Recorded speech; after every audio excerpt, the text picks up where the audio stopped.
Ibinahayag naman ni Senate President Alan Peter Cayetano na walang magiging pag-aresto kay Senador Ronald De La Rosa kasunod ng pakipag-usap sa National Bureau of Investigation. Sa gitna ito ng nangyaring tensyon ukol sa contempt ruling na kinasasangkutan ng mga tauhan ng NBI. Ayon kay Cayetano, kinilala ng NBI ang posisyon ng Senado na dapat itong dumaan sa korte at sa due process. According to the NBI director, as soon as they heard na ang stand officially ng Senate, yung Senate Resolution 44 at yung manifestation ni Senator Marcoleta na dapat dumaan to sa korte, hindi na nila pinursu na arrestuhin siya ngayon. Nilinaw pa ni Cayetano na ang usapin ay may kinalaman sa kasong contempt at hindi criminal o administrative matter.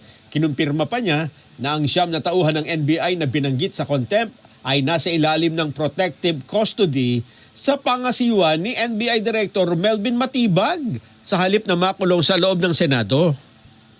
So we agreed na kaso sa magsiksikan sila dito o inhumane dito under his custody pero hindi niya ipauwiin. Okay.